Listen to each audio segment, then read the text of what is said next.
Soy Santiago Miralles, el director de esta casa, y les doy a todos la más cordial bienvenida. Me alegro mucho de que Gálvez suscite este gran interés. Yo creo que es una figura histórica que lo merece. Como saben, hemos dedicado ya en esta casa varios eventos a esta gran figura histórica. Empezamos el año pasado con un ciclo de conferencias dedicadas a él y después hemos culminado el centenario con esta gran exposición que han podido ver arriba y que organizó el Ministerio de Defensa, el Instituto de Historia Militar, y saludo desde aquí especialmente al teniente coronel Guerrero, que ha sido el comisario de esta excelente exposición, que ha ayudado a enmarcar la figura de Gálvez, que como gran héroe se explica porque detrás de él había un sistema y un movimiento y un país que fue el que empujó a que sus tropas llevaran a cabo esta gran hazaña en lo que hoy es Estados Unidos y que sirvió para que España desde el principio se alineara con Estados Unidos. Saludo también especialmente a la representante de la Embajada de Estados Unidos en España, a Emilia Puma, consejera de Diplomacia Pública, que hablará después de mí y que ha apoyado también en el montaje de este acto, como apoyan siempre los actos de la asociación Fulbright. También saludo especialmente a Juan Díaz Andreu, presidente de la asociación, que tomará la palabra después de la consejera para presentar a nuestro conferenciante, que va a hablar sobre Bernardo de Gálvez y la independencia de Estados Unidos. Agustín Guimerá es un investigador del CSIC de gran prestigio y creo que será el presidente de la Fundación quien explicará con más detalle cuáles son sus muchos méritos y su larga trayectoria y su interés por la historia de Estados Unidos y de España, y en este caso por la historia de Gálvez. Nuestra relación con la Fundación, con la asociación Fulbright, también es muy larga. Este último año hemos tenido aquí una conferencia a cargo de su presidente también y tuvimos un concierto recientemente que fue una auténtica delicia y un éxito musical y de público.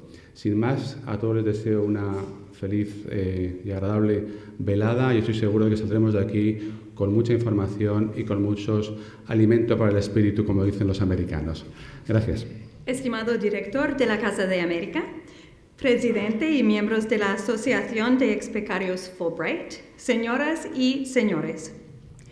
Quisiera agradecer a la Casa de América y al Comité para la celebración del 25 aniversario de la asociación de su invitación a participar en este acto. Es un placer estar aquí para participar en el homenaje a Bernardo de Gálvez, un gran español y un gran estadounidense. Y siempre es un placer reunirme con los miembros de la Asociación de Ex-Becarios Fulbright. Me han hecho sentir bienvenida desde que llegué a España. Gálvez nos recuerda los lazos históricos entre nuestros países. Hace un año fue nombrado ciudadano de Estados Unidos y su retrato fue colocado en los pasillos del Congreso de los Estados Unidos. Tal honor está reservado a unos pocos. La contribución de Gálvez al éxito de nuestra empresa revolucionaria hace unos 240 años merece el honor y la gratitud del pueblo estadounidense. Invito a todos los que aún no lo han hecho a visitar la fascinante exposición que se muestra aquí en la Casa de América sobre Gálvez y la presencia de España en México y Estados Unidos. En septiembre pasado, volví a visitar después de más de 40 años la primera ciudad colonial en el suelo estadounidense, San Agustín. Nuestros lazos y nuestra historia se remontan mucho tiempo atrás. Pero lo más importante para mí es el presente. Y cómo ven los españoles y los estadounidenses nuestras relaciones hacia el futuro. Francamente, eso es lo que es el programa Fulbright Program. Sois los herederos de Gálvez. Sois el puente entre ambos países hoy. Sois los mejor situados para interpretar las diferencias que a veces surgen entre España y Estados Unidos y ayudar a resolverlas. Vuestra experiencia en Estados Unidos y lo que habéis hecho desde que regresasteis, I'm hoping I said that right, regresasteis a España, no es menos noble, ni menos importante, ni menos histórico que los logros de Gálvez. Tal vez a menor escala y tal vez sin retrato en el Congreso, pero sin duda el trabajo que hacéis como asociación y el trabajo que la Comisión sigue haciendo cada año es precisamente lo que fortalece esos lazos y garantiza que nuestros países serán amigos en el futuro. El papel de la Embajada de Estados Unidos en España para garantizar la continuidad de las buenas relaciones, los errores, entre ambos países no es pequeño. Y estamos orgullosos de lo que hemos logrado. En colaboración con nuestros aliados españoles, hemos hecho mucho para esta relación. Y quisiera mencionar solo algunas de las formas en las que colaboramos. En defensa, España y Estados Unidos son aliados que trabajan juntos por su seguridad y su defensa. España es la anfitriona de las fuerzas estadounidenses en Rota y Morón. Luchamos juntos contra el ISIL y en el Cuerno de África y como aliados de la OTAN. En la economía, España es el 9º inversor internacional en Estados Unidos. En 2014 rebasó los 49.000 millones de euros, los españoles hacia América. Estados Unidos es el tercer país inversor en España y un destino importante de las exportaciones estadounidenses. Más de 9.44 millones de euros en 2014. El turismo entre ambos países sigue creciendo y estamos muy bien representados en la Feria Internacional del Turismo, FITUR, que se celebra estos días aquí en Madrid. En educación. El interés por la lengua y la cultura españolas en Estados Unidos hace que España sea el tercer país del mundo en recibir estudiantes estadounidenses en programas de intercambio académico de cada nivel, desde los undergraduates, high school y graduate studies. Más de 25,000 estudiantes estadounidenses eligen España cada año para realizar sus estudios en el extranjero. Más de 5,000 estudiantes, profesores y otros profesionales españoles participan en programas de intercambio en Estados Unidos. Y me gustaría invitaros a ayudarnos con este trabajo. La Comisión ha tenido mucho éxito, la Comisión Fulbright, ha tenido mucho éxito en la captación de fondos adicionales para becas. Si trabajáis para una organización que desea patrocinar a un estudiante español o estadounidense, por favor, animadla a hacerlo. Ensalzad el programa y sus bondades. Ciertamente, vuestro éxito como ex-becarios es la mejor publicidad del programa Fulbright. La Junta Directiva y la Comisión no pueden hacerlo solas. Necesitamos vuestra ayuda, necesitamos vuestras buenas ideas y necesitamos vuestra energía y vuestro entusiasmo si queremos garantizar no solamente la sólida base financiera del programa en los próximos años, pero también si queremos garantizar la continuidad de la excelente relación entre nuestros queridos países. Gracias de nuevo por esta invitación. Hola, buenas noches a todos. Yo suelo tener la voz grave, pero ahora tengo casi de barítono porque tengo un catarrazo tremendo. Espero no ponerme a toser como un loco. Y tengo la suerte de que me toca la parte más bonita, que es presentar a un magnífico ponente y aprovechar los 2 minutos de publicidad de comentar por qué estamos tan contentos en la Asociación Fulbright.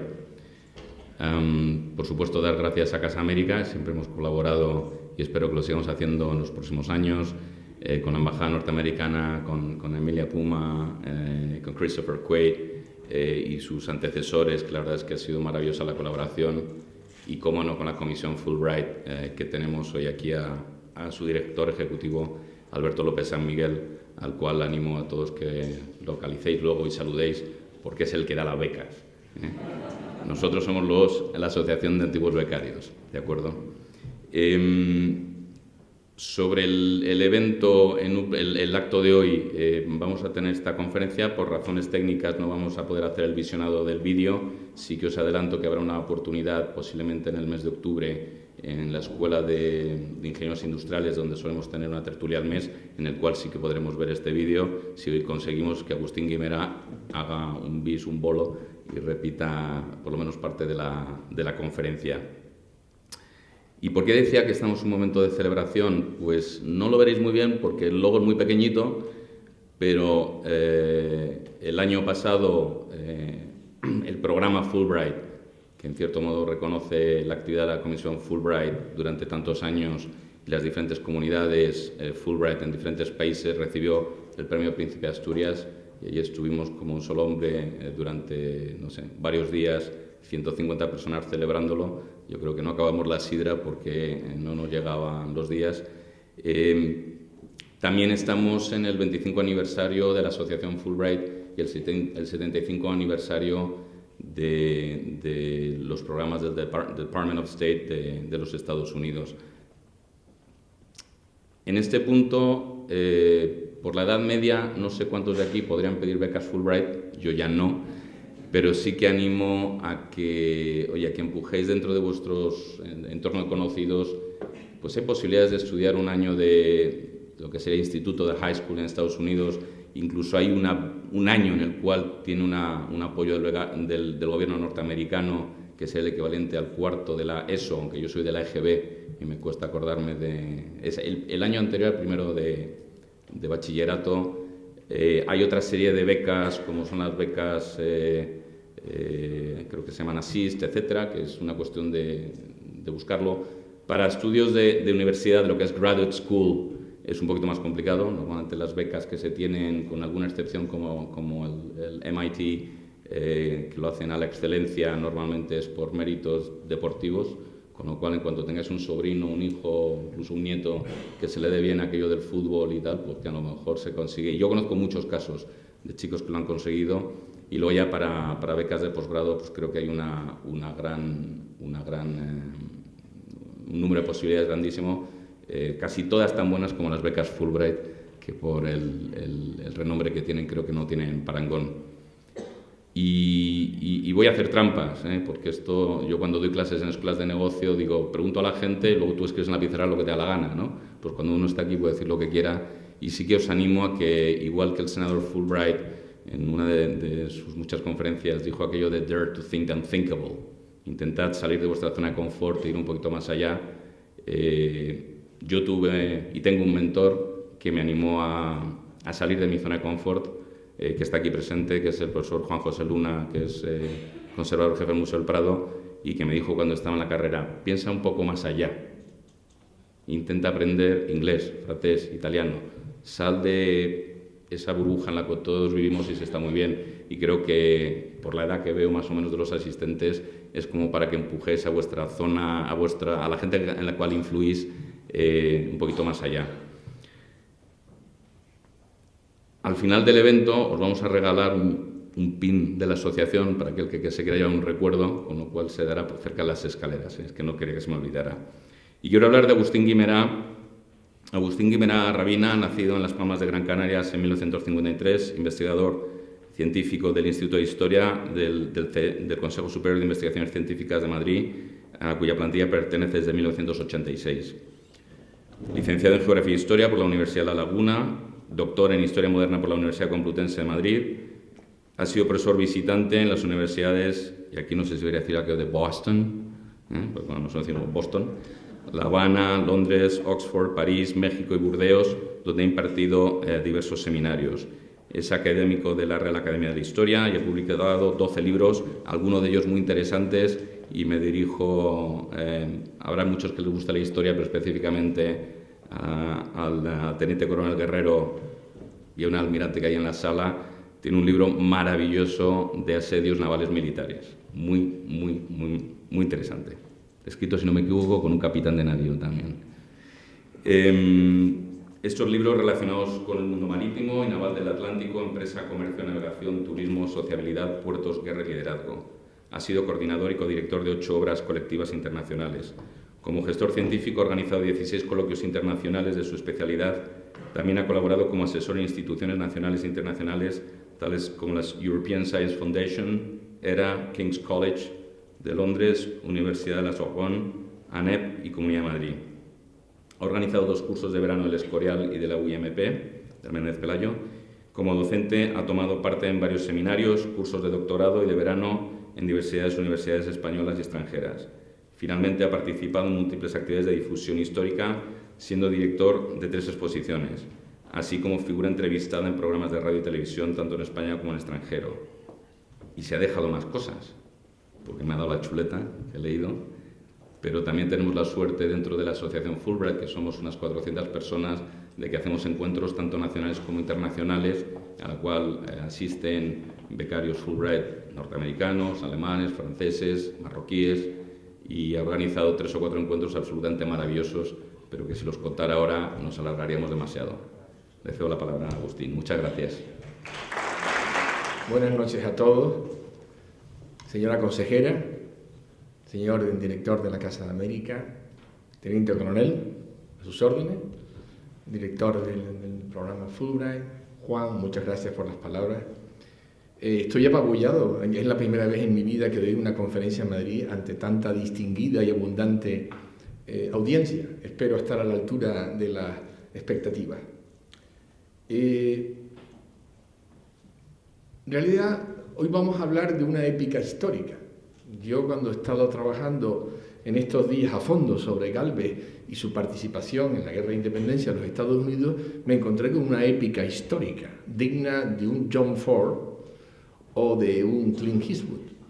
Ríanse ustedes de esas películas.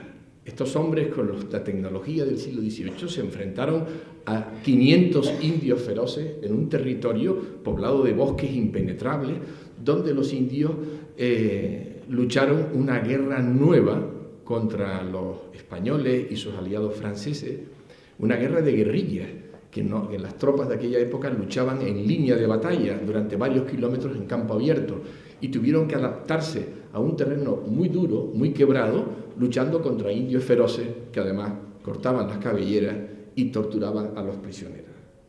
Esta es la atmósfera del ataque español y francés a la ciudad de Pensacola y su fuerte.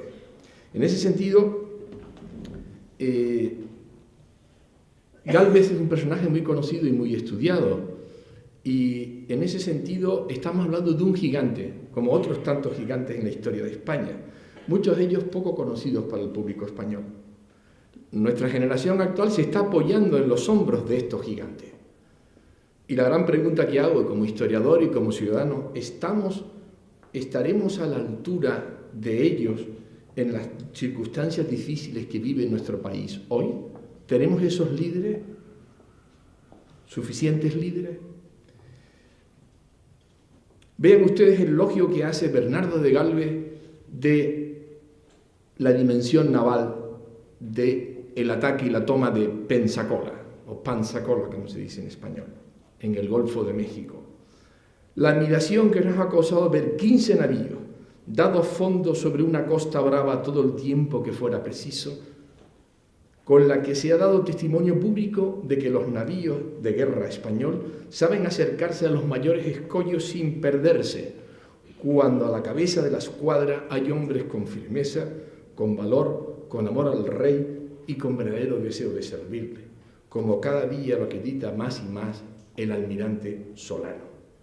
¿Y por qué digo esto? Porque mi modesta aportación a este homenaje al general Gálvez es hacer hincapié en dos aspectos que creo que merecen una mayor reflexión y una mayor profundización. Primero, el concepto de liderazgo, porque Gálvez es un líder por antonomía. En este caso, ¿por qué estudiar un líder? Está de moda hoy en día el estudio de los liderazgos en las escuelas de empresa y en todos los libros de autoayuda que pueden encontrar en las grandes superficies comerciales. Estamos hablando de un líder en circunstancias extremas, que es la guerra, el combate. Pero un líder no funciona si no tiene un equipo que lo apoye. Y ahí es la gran clave de Gálvez. Se supo rodear de lo mejor del ejército e incluso de la política.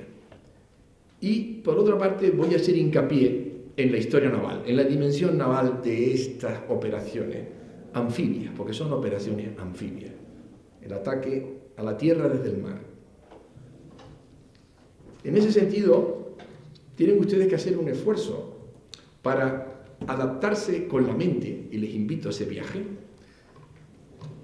navegar a vela en un buque de alto bordo en aquellos mares tropicales sometidos a huracanes, a calmas chichas y a bajíos y a una navegación dificultosa en toda la costa de la Florida occidental y la desembocadura del río Mississippi.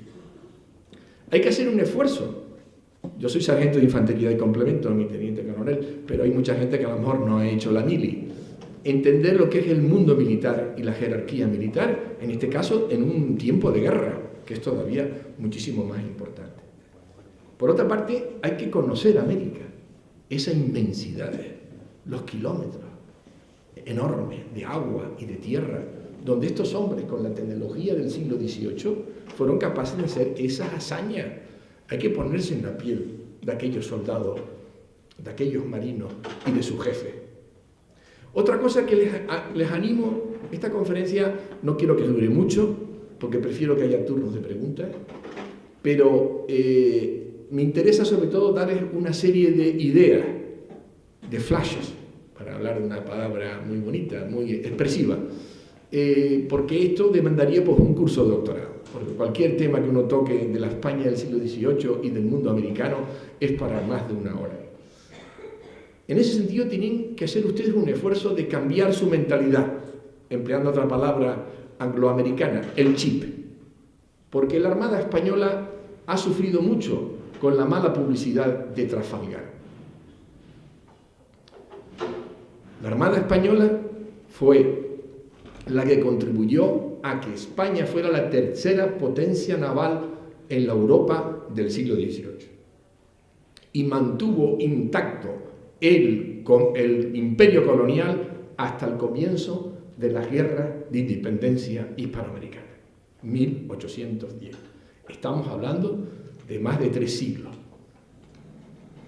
Fue una arma disuasoria fundamental en las relaciones internacionales y en la política exterior de la monarquía hispánica. En realidad, la Armada, junto con el ejército, fueron los artífices de la España borbónica del reformismo, que luego hablaré de lo que es el reformismo.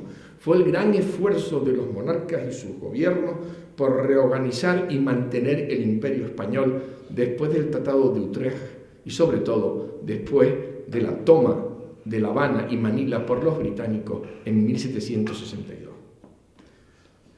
La Armada, junto con el ejército, era la institución capaz de desplegar la organización, la racionalidad y la eficacia logística necesaria para alcanzar esos objetivos de relaciones internacionales. Dinero, conocimientos, personal técnico, instituciones, academias de Guardia Marina, observatorios astronómicos, cursos de estudios mayores, fábricas reales, tecnologías e instrumentos científicos, como son los relojes náuticos o los barómetros. Rápidamente voy a hablar sobre el liderazgo para que ustedes entiendan la figura de Gálvez desde esta perspectiva. En el siglo XVIII, a caballo entre la Ilustración y el Romanticismo, entre el antiguo régimen y el Estado liberal, el liderazgo tiene una importancia y unas características propias. Estamos hablando de hombres como Walpole, el joven Pitt, Talleyrand o Metternich, o Federico II de Prusia, Napoleón, Nelson, Wellington. En España hablaríamos de Floridablanca, Betancourt y Molina, el marino Malaspina, explorador, el almirante Mazarredo, el mejor marino que hemos tenido en el siglo XVIII, el general Ricardo, el general Castaño y Gálvez, entre otros muchos. En nuestra habla cotidiana tendemos a equiparar la autoridad con el liderazgo, pero son cosas totalmente distintas. La palabra autoridad, del latín, se basa en la coacción y el acatamiento habitual, máxime en una pirámide social como la del antiguo régimen, desde el rey hasta el último vasallo en una jerarquía, y no digamos en el mundo militar. En otras palabras, el detentador de la autoridad es aquel que implanta la norma, el que ocupa posiciones de mando. En cambio, a veces la autoridad se mezcla con el carisma. Hay gente que cede el poder a una persona a quien dotan de cualidades idealizadas, pues expresa sus dolores y su esperanza. Tal es el caso de Napoleón como primer cónsul o Nelson en las campañas que le llevaron a la batalla de Trafalgar. Algunos hablan del arte sublime de un político o de un militar. Es el concepto de genio acuñado por Clausewitz, el gran tratadista militar de la primera mitad del siglo XIX. Un intelecto superior, una actitud mental ampliamente desarrollada, una rápida toma de decisiones, una persona que trasciende las normas habituales. También se suele mezclar el liderazgo con un buen administrador. Los problemas técnicos y administrativos de la vida cotidiana, ya sea en una empresa, un gobierno, una escuadra o un batallón del ejército, son resueltos mediante procedimientos ya consensuados, siguiendo normas conocidas, una cierta habilidad que se consideran correctas. Hoy podríamos denominar esto el know-how. Pero el liderazgo es otra cosa. Trasciende a la autoridad, al carisma, al genio o a la buena gestión. El líder desafía a sus colaboradores, que no meramente subordinados, a enfrentarse a problemas que no tienen una solución simple e indolora, que exigen el aprendizaje de nuevos métodos, que obligan a cambiar actitudes, conductas y valores. Ya lo decía antes Juan Díaz Andreu, de que nos obligan a ir más allá de nuestra burbuja de confort y a explorar otros horizontes, a arriesgarnos a cruzar la mar. El líder dota de sentido a la vida de su entorno social, genera un propósito común, posee una visión amplia del contexto y mira hacia un horizonte de cambio. Enciende, en definitiva, las fuerzas de la transformación. Para ello, no manda, delega poder a sus colaboradores y la autoridad que él posee es una autoridad delegada de abajo arriba, bottom up. En el momento en que él les falla, pierde su autoridad y su carisma.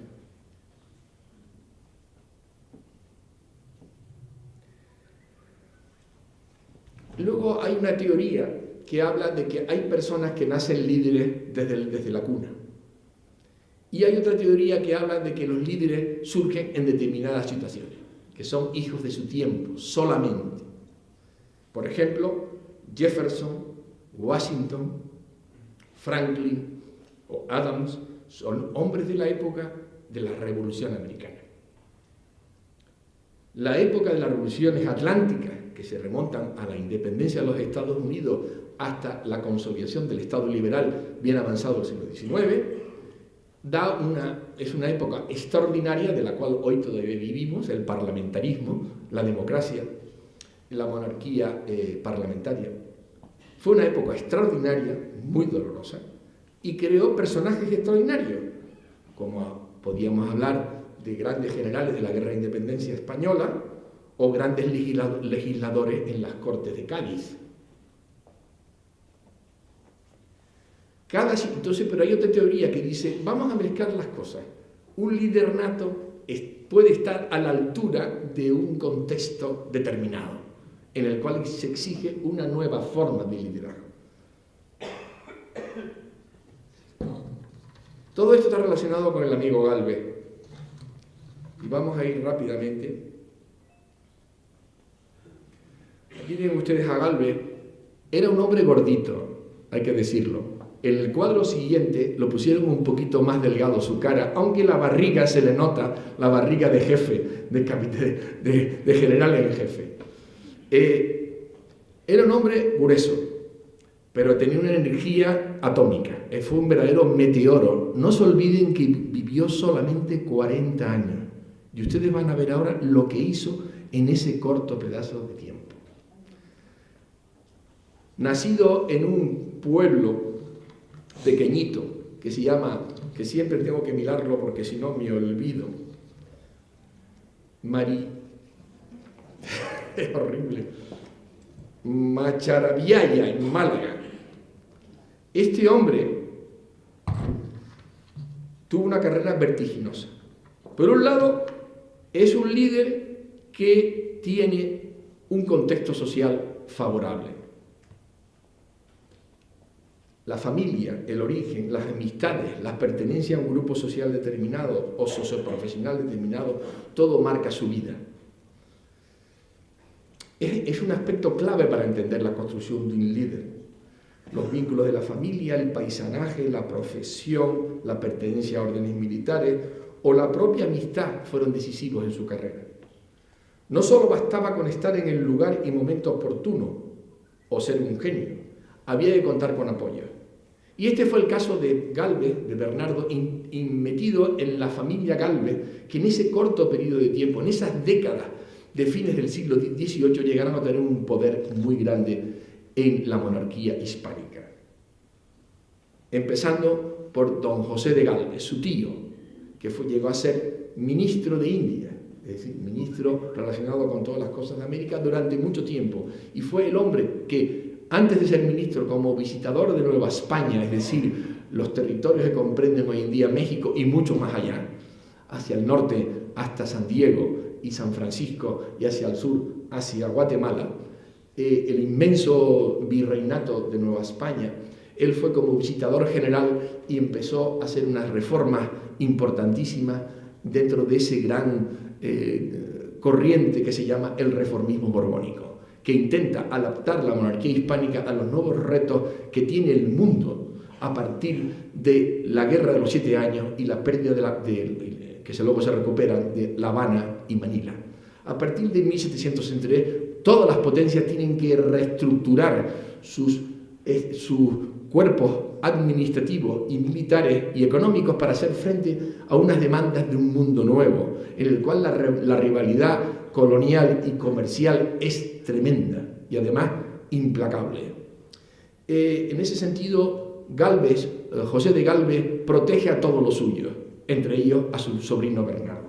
Protege a su hermano Matías de Gálvez, que llegará a ser virrey de México, de Nueva España. Protege a Antonio y a Miguel, que llegan a ser políticos, diplomáticos y militares, y por lo tanto también al amigo Bernardo. Otra dimensión del líder es el carácter. En ese sentido, no solo las actitudes, sino el carácter es fundamental. El amigo Gálvez era un hombre valiente. En el mundo militar se le supone, pero no es así en el mundo real de una batalla. Hay casos de cobardía en muchas operaciones militares. Como grandes jefes militares demuestra una gran imperturbabilidad y un autodominio en las situaciones peligrosas, que se le ve clarísimo en las operaciones que lleva a cabo en el Golfo de México, como veremos enseguida. Era ambicioso, como toda su familia. Era un hombre enérgico, entregado a su profesión. Era duro en algunos momentos. Hay cartas en que demuestra una gran dureza cuando está sometido a presión. Es empecinado y tenaz hasta decir basta. Y ya veremos que hubo gente que fue fueron el magnífico equilibrio y balance de esta figura tan meteórica. Algunas veces era soberbio. Llegaba a ser rebelde e impertinente con sus superiores, caso del gobernador de Cuba o del comandante de marina del apostadero de La Habana. Era un líder pasional e impetuoso como Nelson, donde construye relaciones afectivas con sus colaboradores. Muchas veces se la juega a una sola carta. Lo veremos aquí en la conquista de Pensacola. Y expone constantemente sus defectos y sus virtudes en la escena pública, como Nelson. Es decir, es un líder visible. Como diría Maquiavelo, para mandar, para liderar, hay que estar visible y cercano a tus subordinados y a tus colaboradores, al público. Como dice unos historiadores que hablan sobre el liderazgo, una persona es más memorable que un acontecimiento y un acontecimiento es mucho más memorable que un principio, que una máxima. En realidad, era un hombre con gran carisma. Todos ellos, estos líderes, Gálvez incluido, se encuentran a gusto en su elemento, que es el elemento de la guerra, el elemento militar. Y claro, esto es fundamental a la hora de dirigir operaciones anfibias como las que hizo en la época que tratamos.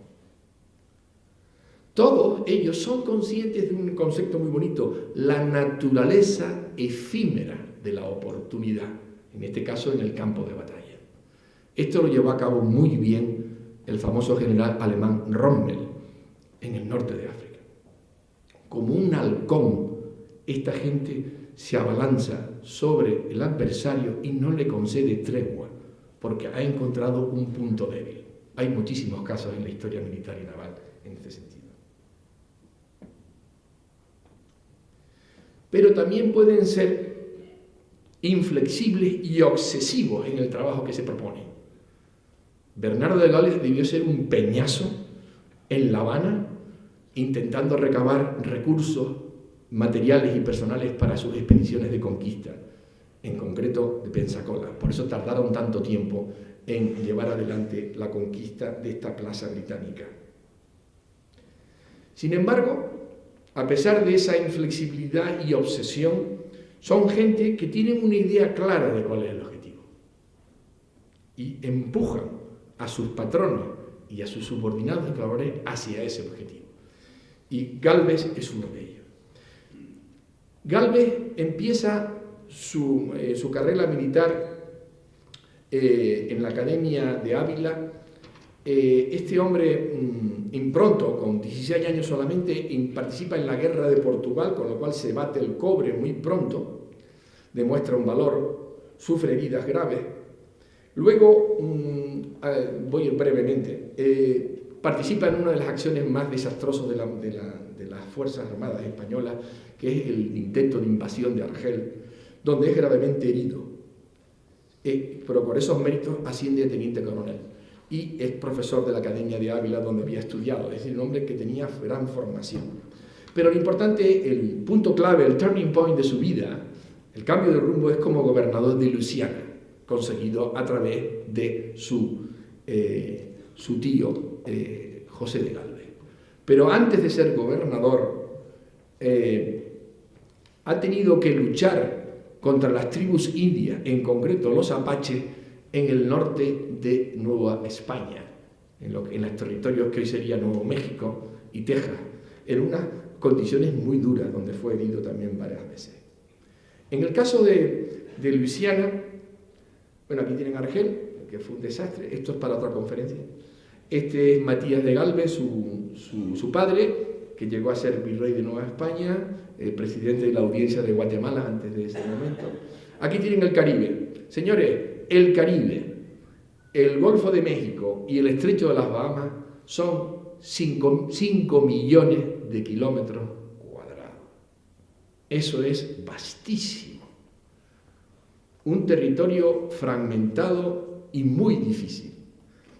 Y a él le tocó gobernar esta parte del continente, todo el río Mississippi y especialmente la margen izquierda, según se baja el río a la desembocadura. Esto era la Luisiana y todo esto era británico. La Florida había sido entregada a los británicos en la paz de París de 1763, con lo cual era un tema pendiente entre las dos coronas.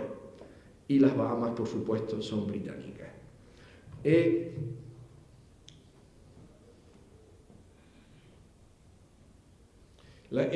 Caribe era una región del imperio muy conflictiva. Fíjense ustedes la cantidad de posesiones extranjeras que rodean y perturban el buen... ¿Dónde está esto que no lo veo ahora? Ahí. Vean ustedes el Belice, del corte del Palo Campeche. Disculpen. Belice, que está aquí. Vean ustedes la costa de los Mosquitos. También para el corte del Palo Campeche servía como materia tintoria para la naciente revolución industrial inglesa, para los textiles. Vean ustedes la isla de Jamaica, que fue conquistada ya en el siglo XVII, que es fundamental en el tráfico entre el Caribe propiamente dicho y el Golfo de México, amenazando Cuba. Tienen ustedes las Bahamas, todo esto en manos de los británicos, y la Florida.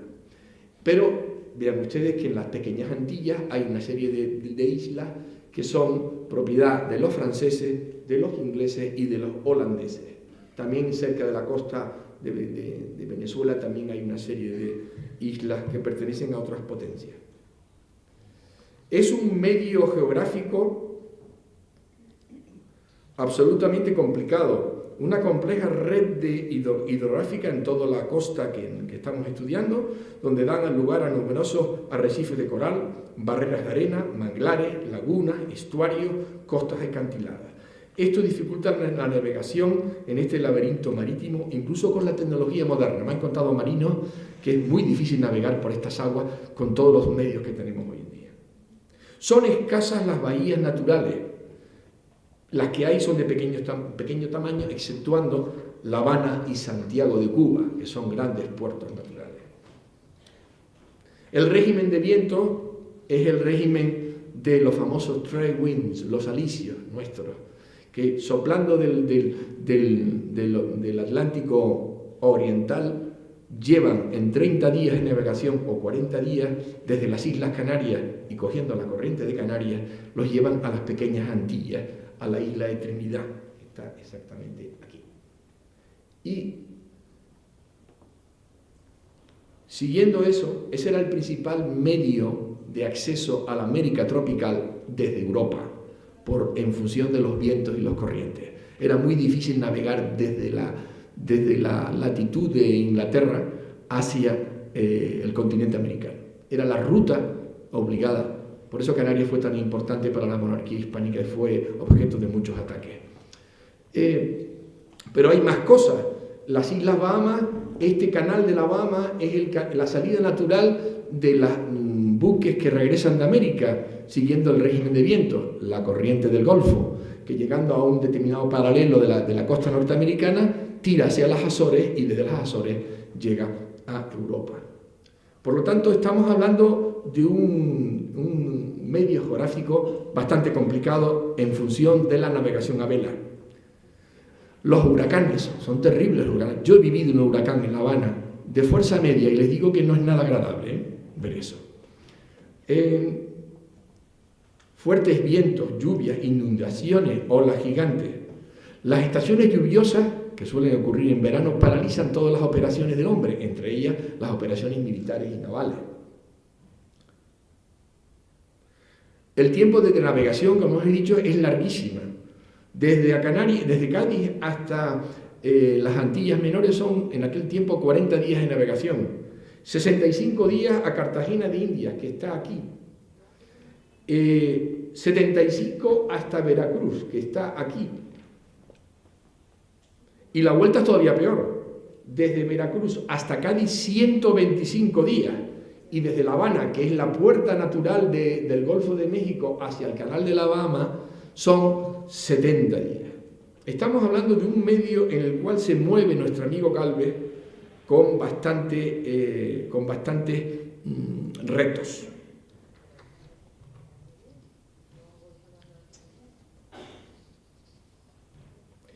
Bien, les había dicho que la búsqueda de la seguridad imperial y el resurgimiento de la monarquía hispánica se pone en marcha todo un proceso de reformismo borbónico, y el propio Gálvez es uno de los protagonistas cuando es elegido gobernador de Luisiana con poco más de 30 años. Ahí hace una serie de reformas tendentes a perseguir el contrabando británico, a activar el comercio libre con Cuba y con Yucatán, a intensificar las relaciones con España. Funda la ciudad de Galvestown, que todavía le recuerda. Y lo más importante es que en esos años se casa con una dama criolla de familia importante, conocida de Nueva Orleans, con lo cual establece mucho más las relaciones con la colonia. Bien, y entonces estalla la guerra.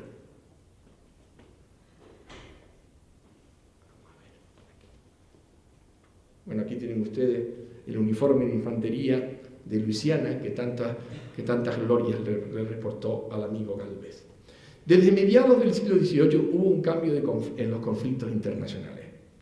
La guerra se luchaba en el Caribe, e incluso más tarde, con la Guerra de los 7 años, se podía ganar la guerra en Europa luchando en el Caribe o en la India. Estamos hablando de los prolegómenos de una guerra mundial. Dado esas características propias del Caribe, con sus cultivos tropicales, con la exportación de la plata de las minas del Perú y de las minas de México, se convierte en un área preferente para el conflicto, el contrabando, el comercio ilegal y las correrías de contrabandistas y de corsarios, que no son igual que los piratas. Si quieren después se lo aclaro. Claro, en este momento los españoles desean aprovechar el estallido de la guerra de independencia norteamericana en el 76 para desquitarse de los británicos, disminuir su poder, quitarles las Floridas, quitarles Jamaica y reprimir su contrabando, que les está haciendo mucho daño al comercio legal entre América y España. Claro, el problema es que ellos contemplan que si los norteamericanos se independizan de la madre metrópoli, Gran Bretaña, las colonias hispanoamericanas harían lo mismo poco más tarde. Con lo cual el gobierno de España se mantiene en un dilema durante un tiempo, hasta el año 79, 3 años de dilema en el que él intenta ser árbitros entre los rebeldes norteamericanos y el gobierno británico. Pero lo que está clarísimo es que la guerra de independencia de los Estados Unidos es una guerra fundamentalmente anfibia. Durante el proceso de la guerra, el escenario, el teatro de operaciones, como dicen los militares, se traslada de Norteamérica al Caribe, donde se juegan las cosas más importantes. Cualquier fracaso en el Caribe repercutiría directamente en el continente. Entonces,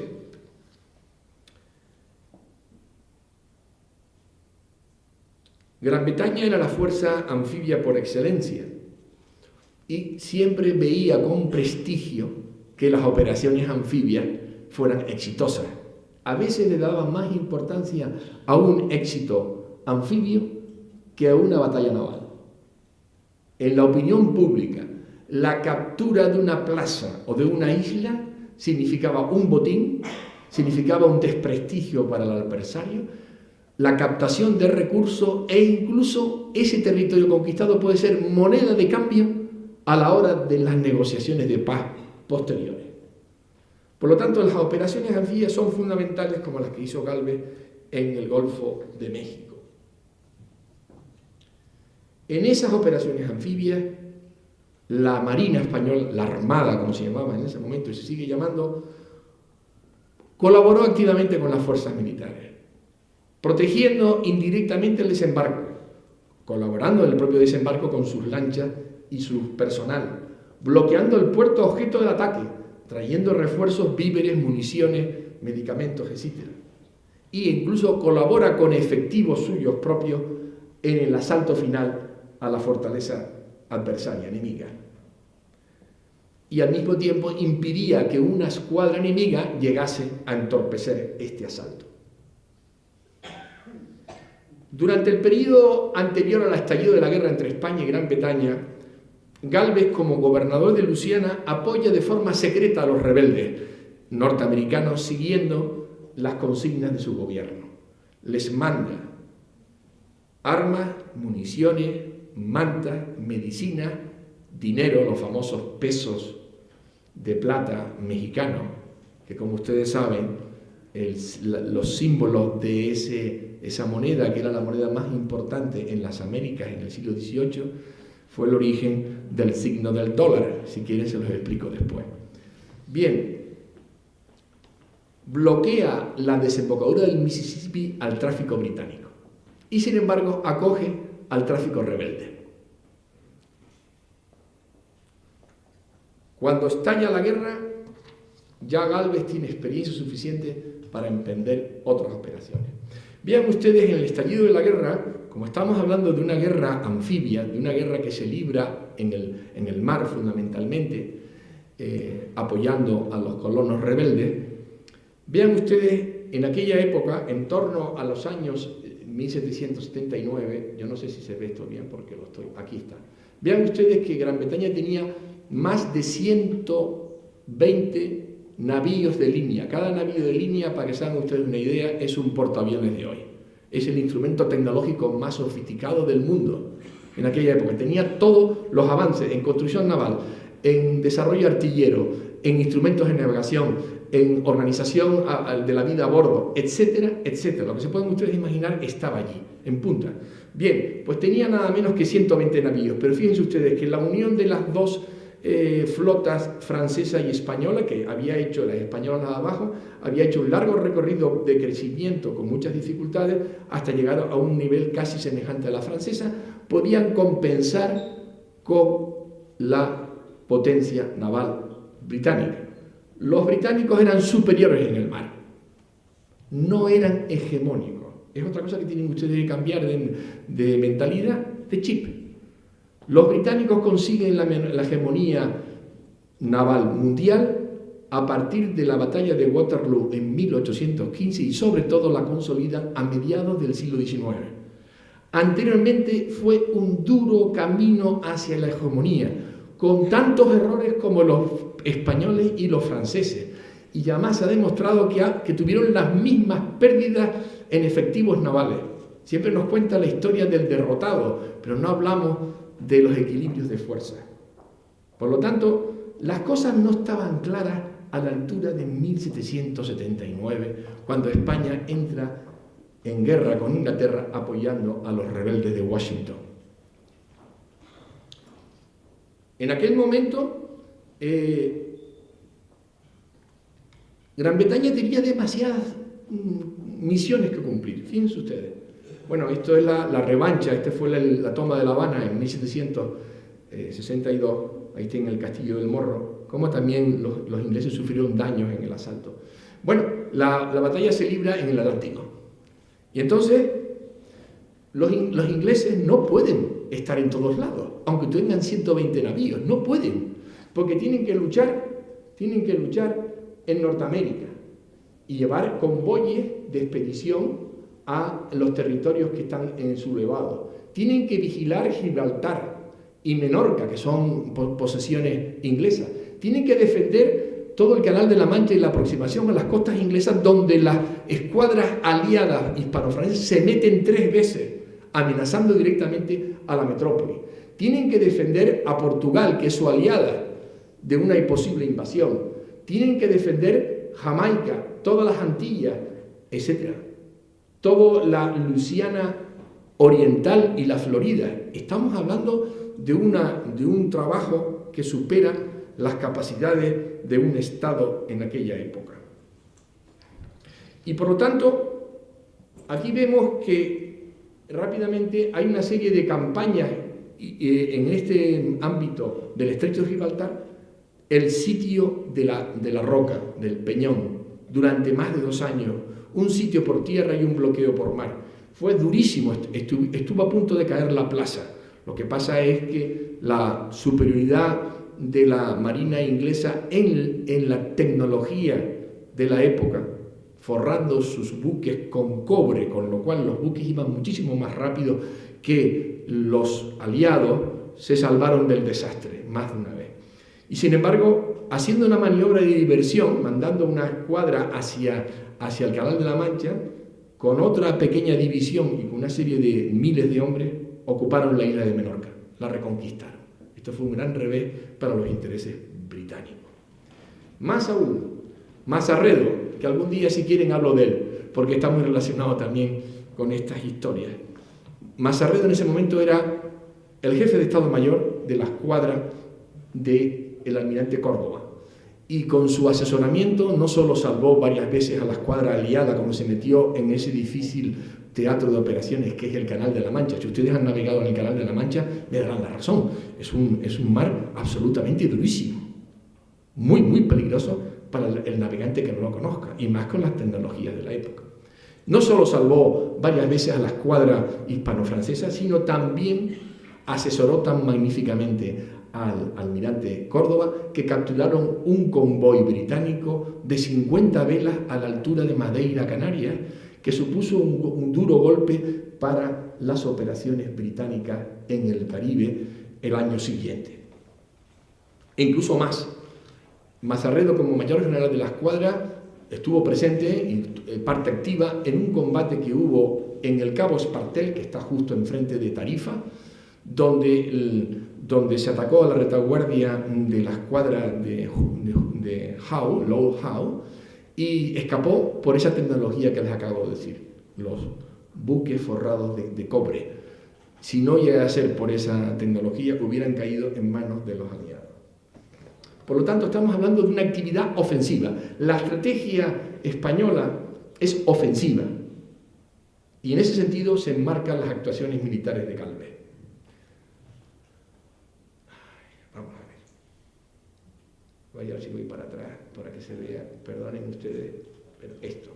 Pues Gálvez, en contra de la opinión de sus colaboradores y subordinados, desde el primer día en que recibe la declaración de guerra, ocupa la cuenca baja del Mississippi, ocupando en una marcha forzada y con un gran esfuerzo logístico las plazas de esa parte del río. Estamos hablando, perdón, que no me olvide, tienen unos nombres tan raros que a ver si los encuentro. Bien, ya aparecerá. Son Natsets, Baton Rouge y algunos más. Y con esas operaciones muy rápidas, en pocos meses, controla toda la cuenca baja del Mississippi e impide que Nueva Orleans sea atacada por los británicos. Pero va mucho más allá, por supuesto. Gálvez tiene una gran cualidad como líder y gobernador de Luisiana, y José de Gálvez, su tío, le concede toda su confianza. Primero, conoce el terreno de Luisiana después de haber sido gobernador varios años. Segundo, sabe hablar francés, porque estuvo destinado en Francia un tiempo y aprendió bien el idioma. Y la sociedad de Nueva Orleans es francesa. Todavía hoy tienen una huella francesa. Se casa con una mujer de la sociedad criolla, con lo cual tiene más lazo con la élite de Nueva Orleans. Tiene amistad con algunas tribus indias que lo respetan mucho. Esta es una gran cualidad de Bernardo de Gálvez. Es un gran diplomático. A la hora de estar con los indios, es capaz de negociar hasta el infinito y le tienen mucho respeto. Los propios británicos, por una serie de acciones que ha hecho siendo gobernador, le tienen también respeto. El enemigo de hoy le tiene respeto al gobernador del ayer. Y tiene simpatía por la rebelión de los colonos norteamericanos. Era el hombre idóneo en el sitio oportuno, en el momento oportuno. Y ya llevo hablando más de media hora. Voy a ver si voy abreviando. Aquí tengo material para contarles la batalla del abuelo Cebolleta. ¿Se acuerdan del abuelo Cebolleta? Pues esto va para largo, si quieren. Bien. Hay que tener presente que las condiciones climáticas que he definido rápidamente obligaban a que las operaciones militares, las campañas, solamente fueran hechas entre noviembre y mayo. Se acabó. Si no se hacía en ese momento, fracasaba la operación. Y estamos hablando de una operación que requiere un gran esfuerzo logístico, un gran esfuerzo militar, naval, porque son operaciones anfibias, con lo cual Gálvez tenía por delante de sí un gran reto, porque el verano y el comienzo del otoño era la época de las grandes lluvias y de las enfermedades. En aquel tiempo, los pobres soldados británicos, franceses o españoles que iban destinados a la Antilla caían enfermos de malaria, de disentería, etcétera, etcétera, de tifus. Era una mortalidad terrible. Y además podían venir los huracanes, como ustedes verán ahora, pueden venir temporales. Por lo tanto, hay que ceñirse muy bien a ese periodo. Y incluso en ese periodo hay huracanes.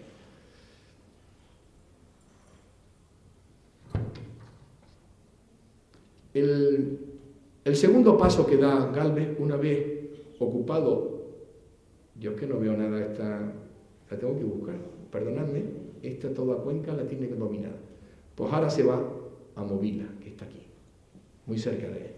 Está a 268 kilómetros de Nueva Orleans. Es una de las llaves del Golfo de México junto con Pensacola.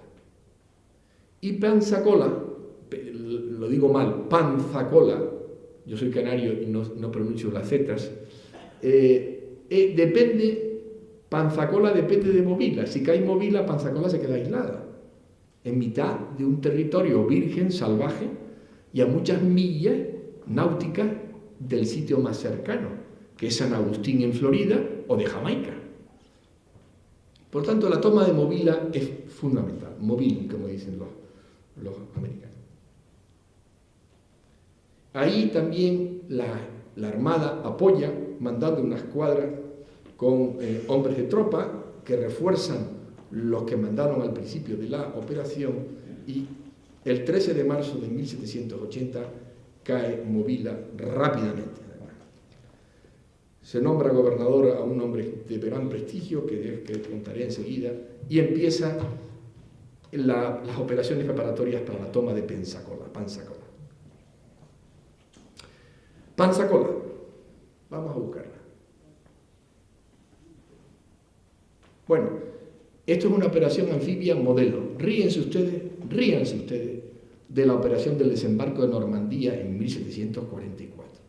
Esto ocurrió en 1732, la captura de Orán por las tropas borbónicas. Fíjense ustedes la complejidad del desembarco con lanchas, apoyado por buques menores, jabeques, bergantines, goletas, lanchas cañoneras, y la formación en orden de batalla. Eso es una formación en línea de batalla, en campo abierto, que evita que la caballería argelina, que está aquí, pueda hacer daño a las tropas que han desembarcado y formado en orden con sus cañones y su artillería.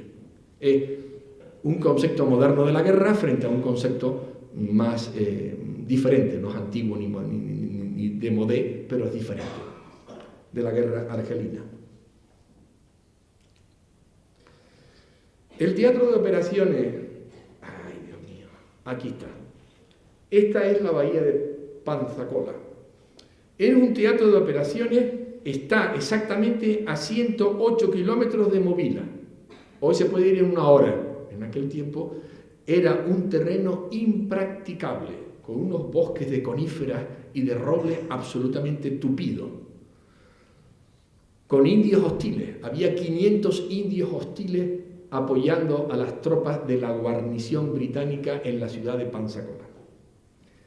Estamos hablando de muchos kilómetros donde tienes que arrastrar los cañones de campaña y los cañones grandes de sitio, que son más grandes para ofender a los muros del fuerte, víveres, municiones, pertrechos. Había que confiar nuevamente en la Armada, en la Marina, que fuera capaz de llevarles allí. Además, esta es Pensacola. Esto está mal pintado, estaban aquí toda esta línea de fuertes, bien situadas en unas lomas que dominaban todo este ámbito, pero lo más importante era este fuerte, que se llama en inglés Red Cliffs, los acantilados rojos, Me gusta más el nombre español, las Barrancas Coloradas. Entonces, que dominaban la entrada. Y además, la entrada está llena de bajíos que impiden la entrada fácil en un barco de vela, señores. Y además, el tiro de la fortaleza podía ser un tiro de enfilada, es decir, de frente, o un tiro de travesía, que es peor todavía. Cuando el buque iba así, le pegaba de frente. Cuando iba así, le pegaba de lado. Y estaba dotado de exactamente 5 cañones del 32, que es una... 32 son 32 libras, es un cañón, una bala muy grande. La bala, quizás uno de los cañones más grandes de su época, con un daño terrible, y además 6 cañones de 6 libras. Es decir, dominaba perfectamente, aparentemente, y ahora verán ustedes por qué, dominaba la entrada. Por lo tanto, un barco de vela tenía que conocer primero, voy a buscar otra vez este dichoso punto, tenía que entrar, es que se me salta, tenía que entrar por esta ruta, meterse en este canal con el miedo de que podía embarrancar en cualquiera de los lados de estos bajíos. El señor Alves me está persiguiendo, quiere que acabe ya. Entonces, y luego una vez aquí, virar hacia el interior de la bahía, exponiendo su flanco a la fortaleza en cuestión. Con lo cual, desde el punto de vista de la navegación, era dificilísimo entrar en la bahía de Pensacola. Pensacola se defendía con la naturaleza. Esto de las barras en la salida de los ríos y en la salida de las bahías es normal en todo el Atlántico. Estamos en la barra de Burdeos, la barra de Oporto, la barra del Guadalquivir. Estamos hablando de un fenómeno geográfico que condiciona muy bien en este caso la operación naval. En segundo lugar, el cuartel general de la operación está en La Habana, y La Habana está entre 9, 11 y 13 días de navegación, y donde se toman las decisiones. Pero además, otro aspecto del liderazgo. El líder normalmente encuentra resistencia en su actividad. Como dice un autor, con permiso, me voy a tomar un poco de agua. Un autor dice con mucha gracia: si tú ejerces el liderazgo y nadie te hace frente, raro, sospechoso. Si contentas a todos, ahí hay algo que falla.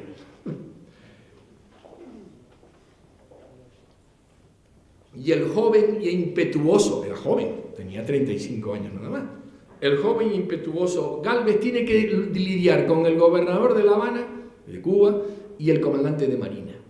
Y además 2 almirantes que están allí que también necesitan de medios materiales y personal a sus escuadras. Por eso se va retrasando muchísimo la salida de la expedición.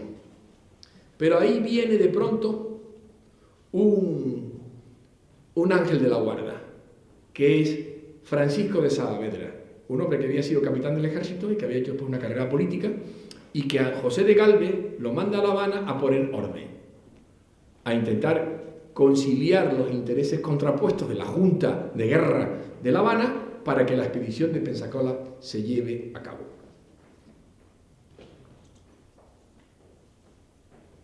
En realidad, como diría el famoso estratega del siglo V a.C., Sun Tzu, que les recomiendo que lo lean porque tiene una actualidad fantástica, Sun Tzu, el arte de la guerra, decía: no hay cosa peor que los políticos interfieran en la labor de un jefe militar o naval. Es lo peor que puede ocurrir, porque entonces, iniciada la operación, este jefe está atado de pies y manos. Tiene que tener libertad absoluta. Y en este caso, a Bernardo de Gálvez le costó mucho encontrar ese equilibrio. En realidad, para atacar Pensacola, que tenía una guarnición británica de 1.700 hombres, más 500 indios, más 100 marineros y otros 100 milicianos civiles, les haría falta una fuerza de desembarco el doble. Estamos hablando de 5.000 o 6.000 soldados y marineros para doblar la posición, doblar el objetivo. Claro, no conocían el territorio, no sabían cuál era la profundidad de la entrada de la bahía. Como ven, ya les estoy contando una película, así que pónganse cómodas y disfruten. Y si a alguien no le gusta, que se vaya, me parece muy bien, pero yo creo que estamos entrando en la película, porque esto es una película. Toda esa bahía está rodeada de bosques, de pinos y de robles impenetrables, y además con estos indios hostiles. Por lo tanto, nadie conocía cuál era el sondeo, no habían hecho el sondeo, el canal, qué navío puede entrar. ¿Un velero pequeño, un bergantín, una goleta, una lancha cañonera? ¿O puede entrar un navío de 2.000 toneladas? A ver, ¿qué puede entrar por aquí? No lo sabían, pues nunca lo habían podido saber. Y eso es importante, en cualquier operación militar, y no digamos una operación anfibia, que es muy complicada, hay que tener muy claro la inteligencia militar, conocer el territorio.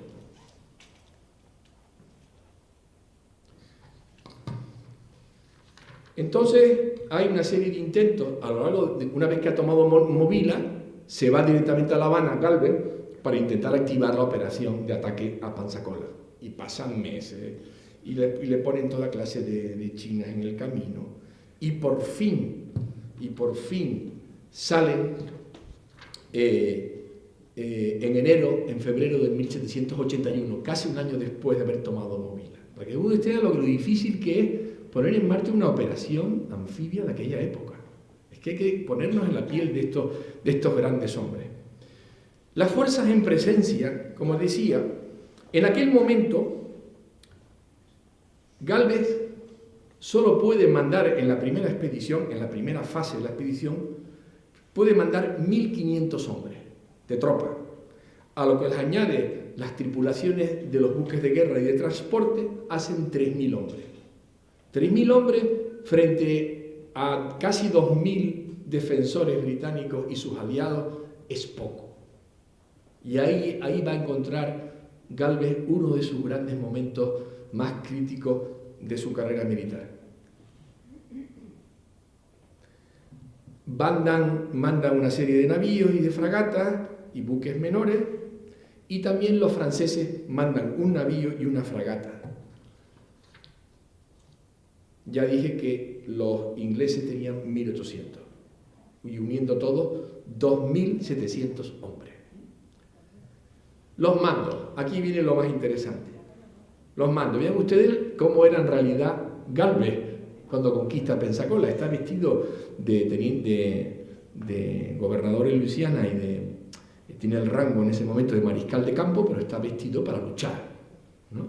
Y era un hombre más bien grueso. Gálvez tuvo la suerte de contar con hombres como este. El teniente, no me acuerdo el rango en este momento, lo tengo por aquí apuntado, creo que era teniente coronel, me parece que era. Teniente coronel Espeleta, un hombre que había luchado en Argel junto con Gálvez, con lo cual probablemente se conocían.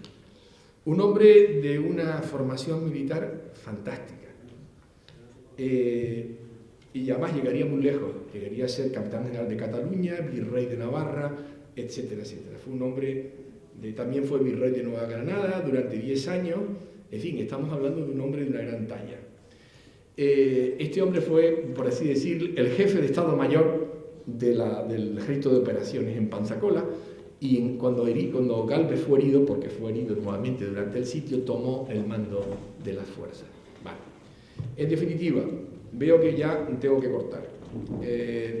Había otro que era Francisco de Saavedra, y he hablado de él, estuvo con él junto a Gálvez en los momentos más duros del crítico, y por fin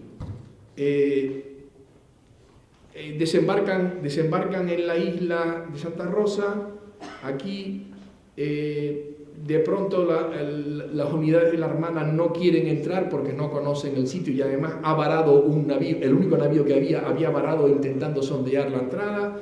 Después de un rifirrafe de varios días, al final Gálvez llega un momento, como Rommel dice, aquí hay que tomar una decisión. Yo me meto con mi bergantín y demuestro a estos marinos que se puede entrar en la bahía. Y lo hizo. y le pegaron no sé cuántos cañonazos, la fortaleza de las Barrancas Coloradas, pero no le hicieron daño. Y entonces detrás de ellos vinieron todas las fragatas del rey y todos los buques de transporte y se refugiaron en la bahía, que era fundamental. Los siguientes pasos fueron construir un campamento aquí y empezar a construir una serie de trincheras y de paralelas que permitieran, aquí ven todas y ahí ven ustedes cómo aquí tienen las paralelas, disculpen, come on baby, aquí ven ustedes los reductos, las trincheras y paralelas que hacen para ofender estos tres fuertes. Si caían los tres fuertes, sobre todo el fuerte Jorge, Pensacola caía inmediatamente. La historia que les podía haber contado, y disculpen que he hecho más énfasis quizás en la primera parte, porque es lo menos conocido. Esto es, ¿habéis visto la película El último mohicano? Pues es lo mismo, exactamente igual.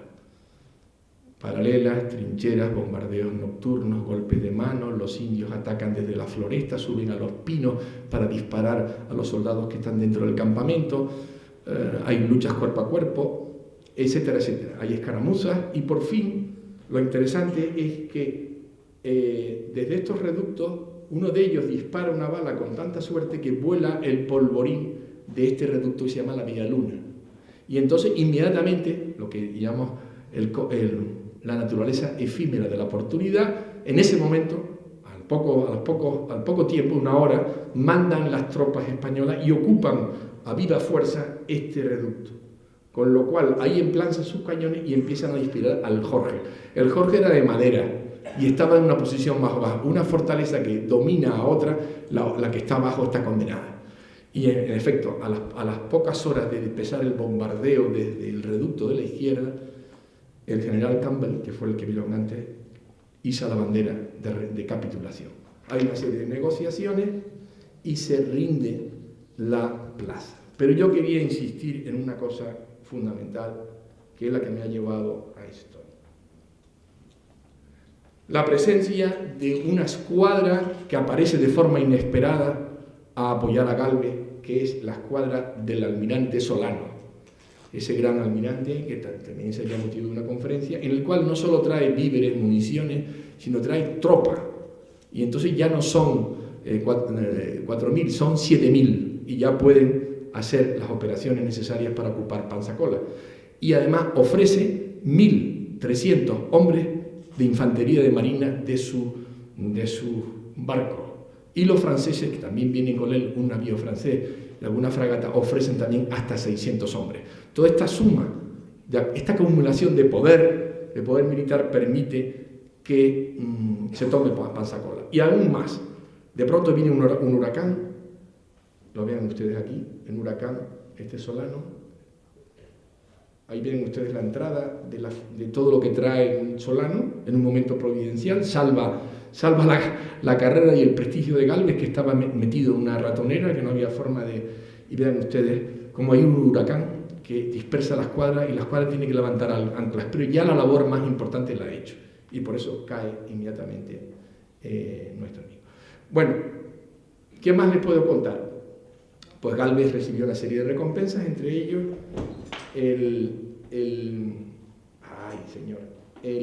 aquí tienen ustedes el bergantín suyo con su bandera, diciendo: yo solo entré por esta boca de la bahía en contra de un capitán de navío que me estaba negando a ayudarme y metí a toda la escuadra y a todo el convoy detrás de mí. Yo solo fui. Y lo nombraron conde de Gálvez, la bahía de Pensacola se llamaba Santa María de Gálvez, luego recibió la orden de Carlos III, etcétera, etcétera. Tuvo grandes honores. Fue elegido gobernador de las armas de Cuba y luego fue nombrado virrey de México. Tuvo una carrera militar extraordinaria después. También ascendieron todos estos grandes personajes como Espeleta y el amigo Francisco de Saavedra. Pero para mí lo importante es que el propio Gálvez, como gran líder, tenía su talón de Aquiles, que era muy impetuoso. Y entonces hay un texto, y termino con ello, en el cual el amigo Saavedra dice: a lo menos he servido mi presencia en el campo de sitio para una cosa que me parece que debe ser agradecida por la nación. Conviene saber, para contener al general Gálvez, que no expusiese su persona todas las veces que se lo dictaba su intrepidez y que no mirase con el desprecio que suele su vida y su quietud. Muchas gracias.